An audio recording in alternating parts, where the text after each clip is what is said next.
किंतु भगवान के साथ साथ ये प्रपंच में संसार तुम्हें दिखाई देगा। और ये प्रपंच संसार क्या करते हैं पता है? जीव को फंसाते हैं, अच्छे बुरे का वैषम्य भेदभाव मन में सृष्टि करता है। इसलिए कृपा है भगवान, तुम्हें इस प्रपंच से प्रभु ने बचाया। उन्होंने कहा आप सत्य कहा, नेत्र देने में क्या आप त्रिकालदर्शी है, पर आप समर्थ पुरुष है, आप समर्थ संत है, आप दे सकते हैं, नेत्र शक्ति मुझे दान कर सकते हैं। किंतु प्रभु की बहुत कृपा है कि कम से कम ये प्रपंच जो देखना नहीं है वो नहीं देख पा रहा हूँ, नहीं देख पा रहा, और जो देखने की तत्व है वो भगवान निश्चित मुझे दर्शा रहे हैं, मुझे दिखा रहे हैं, मुझे क्या चाहिए। तो जिसने भगवान को पा गया ना वो भीड़ों में नहीं है, वो भीड़ों में नहीं है, कहीं पड़े हुए एक दो रोटी दे जाते हैं, पाते हैं सारे शरीर पे मैल, ना खून काटने के टाइम, ना दाढ़ी बाल बनाने का टाइम, थोड़ा पाते हैं और उस प्रेम रस में डूबे रहते। क्योंकि भगवान को पाना माने क्या? संसार से पूरा मन का कनेक्शन टूट जाना, नष्ट हो जाना। और संसार क्या? ये घर द्वार, ये घर द्वार मकान परिवार, ये संसार नहीं है। सबसे बड़ा संसार हमारा शरीर है, रक्त मांस का जो शरीर है सबसे बड़ा संसार। इसी को ही पालते बोलते हमारा जीवन आधा चले जाते, बर्बाद हो जाते, हमारे 12 बज जाते हैं।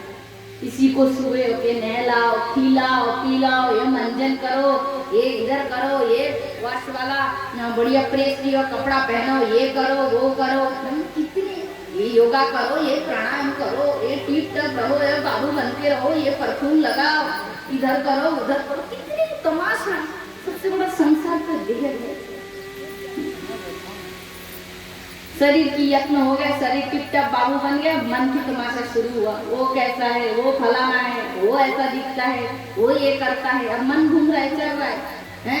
दिल को नहीं बांटोगे तो छोड़ दोगे तो क्या करता है? चलता रहता है। वन नहीं, घर नहीं, फसल नहीं, किसी के घर में भी घुस जाता है, किसी की बाड़ी की तरफ भी घुस जाता है, किसी की फसल खा जाता है। तो मन ऐसे बंदर जैसे एक डाली में रुकता नहीं, चलता रहता है इधर उधर। इसलिए मन परमात्मा में लग जाए, स्वरूप में स्थित हो जाए। तो वृंदावन में संत उनकी चर्चा कर रहे हैं ना, तो वो संत उस समय की कथा है।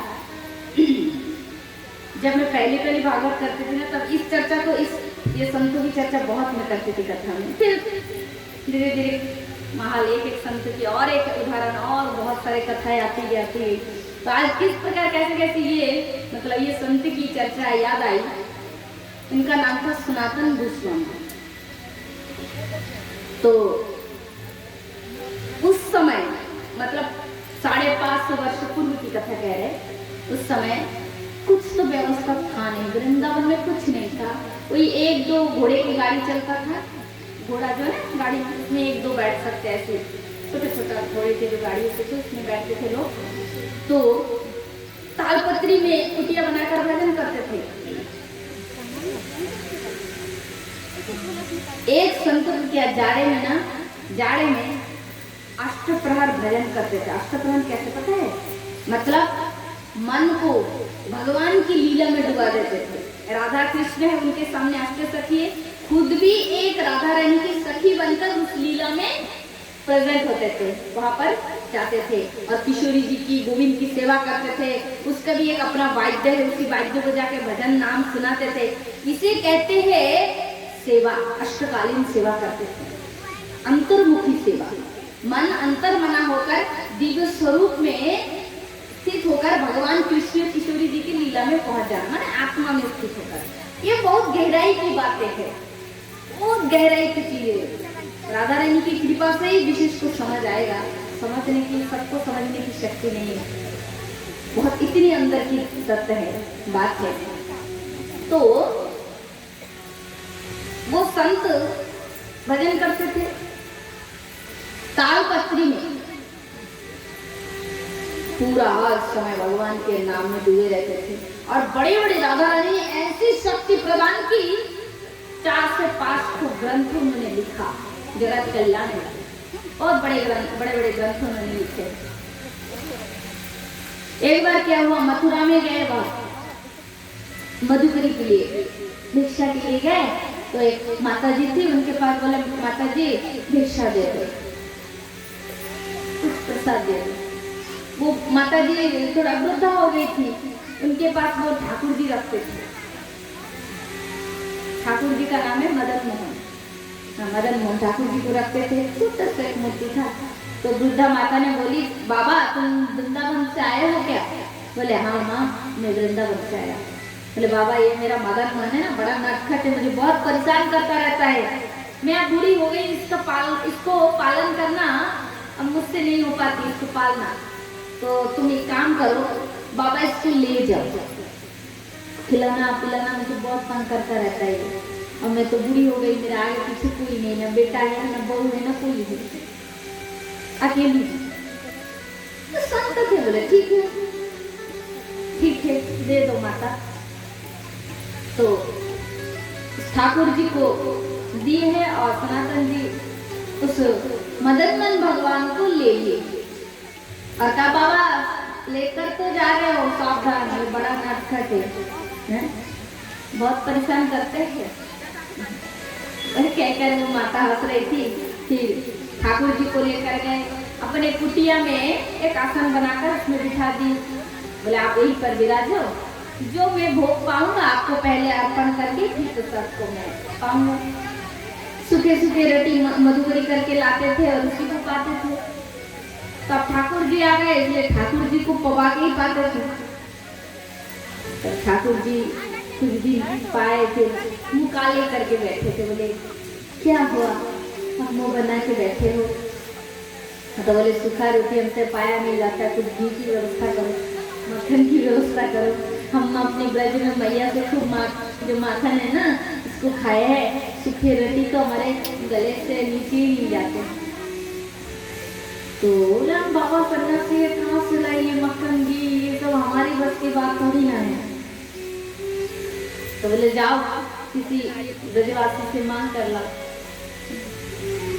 तो एक दो दिन लाए, व्यवस्था की, अब फिर मुंह बना के बैठे। बोले खाली रोटी घी से कैसे खाए, तो सब्जी पकवान हो। तो बोले वाह बड़े ही आप शुरू कर दिया, प्रारंभ कर दिए। हाँ कभी ये चाहिए तो कभी वो चाहिए। हम संत साधु भजन करेंगे कि आपके लिए दिन भर ये ढूंढते रहे कि किसके घर मक्खन है, किसके घर पकवान है। तुम ब्रज की राजा हो ना, ठाकुर हो, तुम्हें सूखी रोटी खाने की अभ्यास नहीं है, तो तुम अपने से व्यवस्था करो, मुझसे नहीं हो सकता। तब वो राजा, दिल्ली के राजा जा रहे थे वहां से। वो दिल्ली के राजा है ना, वो वाणिज्य करते हैं ना, ताकि जमुना की ओर से वो नौका में सामान लेकर जा रहे थे। उनकी नौका को रोक दी और नौका को जैसे रोक दिए तो रात में सपने में आया कि ये जो यहाँ पे पास एक झोपड़ी, उसमें एक बाबा है, उस बाबा को यदि कहोगे तो बाबा छू देने से तुम्हारे नौका पहले की तरह, पूर्व की तरह अपने आप आगे बढ़ेगी। तो फिर सुबह कर बाबा से बोले मुझसे क्या होगा, मैं तो साधु हूँ, मैं थोड़ी ना जादूगर हूँ कि नौका को छू दूंगा तो पहले की तरह चलने लगेगा। बोले नहीं सपने में तो कोई कह के गया था, आप थोड़ा सा स्पर्श करें। तो फिर जैसे स्पर्श किए पहले की तरह नौका, 60 नौका चल रहे थे एक साथ, अपने आप फिर चलने लगे। तब वो जो राजा थे ना दिल्ली के आदिवासी कोई था, तो उन्होंने कहा कि फिर मैं तो मंदिर बनवा दूंगा, सोने के मंदिर के लिए कहा था। फिर बोले संत ने कहा नहीं, कलयुग आ रहा है ना, सब सोना चोरी करके ले जाएंगे, तुम तो पत्थर का ही मंदिर बनवा दो। तो मदनमोहन जी का मंदिर बनवा दिया। तो वृंदावन में, मेरे कहने का अर्थ ये, वृंदावन में जो संत थे ना विरक्त थे, और विरक्त तो वही होंगे जिसको भक्ति की चस्का लग गया। एक ब्राह्मण था, उनके पास कोई धन नहीं था, उनकी पुत्री की विवाह करवाना था। तो वे शंकर जी के भक्त थे, शिव जी से प्रार्थना की। तो भगवान शंकर ने कहा तुम वृंदावन में जाओ, जमुना किनारे यही संत सनातन जी है ना, इनकी कथा है, वो बाबा है, उनके पास कुछ धन है, आप उनसे मांग लेना। तो गए, ब्राह्मण गए, बोले बाबा रात को भोले बाबा सपने में आए थे, उन्होंने कहा आपके पास कोई धन है तो आप दे दीजिए, गरीब ब्राह्मण हूँ, मुझे बेटी का विवाह करवाना है। तो गोस्वामी संत सनातन गोस्वामी जी ने कहा कि थोड़ा सा आगे जाइए, देखिए जमुना के बाली है ना, जमुना में बाली के नीचे पत्थर थे, मिलवान पत्थर, पारस पत्थर है ना, पारस पत्थर यहाँ से ना पारस पत्थर है तो वो ले जाओ, उससे तुम बहुत धनवान बन जाओगे, तुम्हारी बेटी की विवाह तो हो ही जाएगा, उसमें तो चिंता नहीं, तो आराम से ही हो जाएगा। तो बोले बाबा कहाँ पे है, आप थोड़ा सा ढूंढ के दीजिए ना। बोले नहीं, 2-4 कदम आगे बढ़ के जाओ, तुम्हें मिल जाएगा। तो ब्राह्मण गए, थोड़ा सा पाली को खोद दिए तो वो पारस पत्थर मिला, तो लेकर ब्राह्मण जाने लगे। फिर ब्राह्मण जाते जाते सोचने लगे, अरे पारस पत्थर इतने मूल्यवान पत्थर है, किंतु संत ने अपने झोपड़ी में अपने पास नहीं रखा है, कितने दूर वो जमुना के बाली के अंदर रख दी।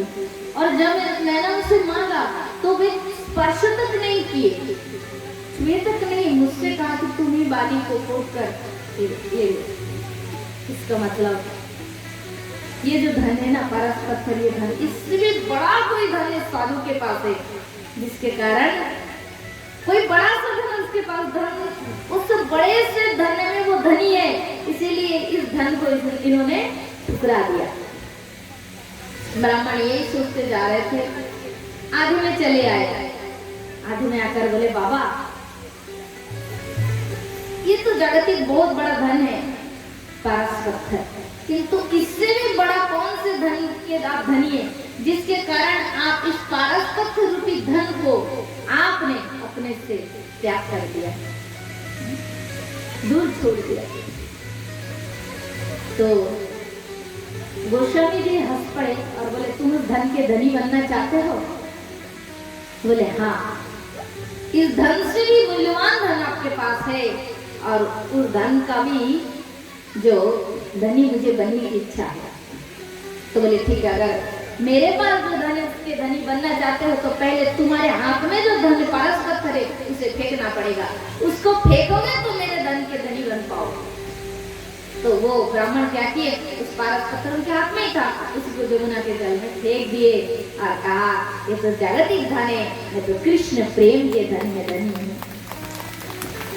तत्काल उन्होंने ब्राह्मण के मस्तक पर हाथ रख दिए, उन्होंने साक्षात वृंदावन की किशोरी राधा रानी किशोरी और श्याम सुंदर की अप्राकृत कुंजो सेवा का दर्शन किए, जिसमें प्रिय राधा रानी रत्न सिंहासन पर विराजित थी, प्रिय किशोर त्रिवंग ललित होकर विराजमान थे और अष्ट सखी उनकी सेवा कर रहे थे। उस स्वरूप का दर्शन करते हुए ब्राह्मण प्रेम में उन्मत्त होकर हाथ पूजा करके नृत्य करने लगे। बोले राधे।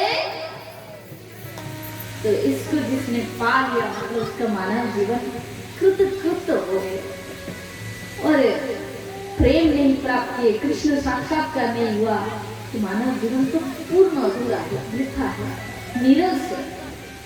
तो भक्तजन हमारे ब्रज में पहले ऐसे संत रहते, तो आज भी ऐसे संत है जो गुप्त भाव से भजन कर रहे हैं, और जिसने मन में ये आस रखी, देखो सत्पथ पे चलने पर, सत्पथ पे चलकर किया हुआ सत्कर्म कभी विफल नहीं जाते, कभी विफल नहीं होते हैं। इसलिए यदि आप सत्पथ पर चलकर मन में यही आस रखोगे कि मेरे जीवन के एक ही लक्ष्य कि मैं कृष्ण प्राप्त करना चाहता हूँ, कान्हा जी से मेरा मन लग जाए, जुड़ जाए, यदि ये इच्छा आपके मन में प्रबल रूप में हो तो निश्चित भगवान आपकी इच्छा पूर्ण करेंगे ही करेंगे, और आपको भगवान की कृपा प्राप्त होगा ही।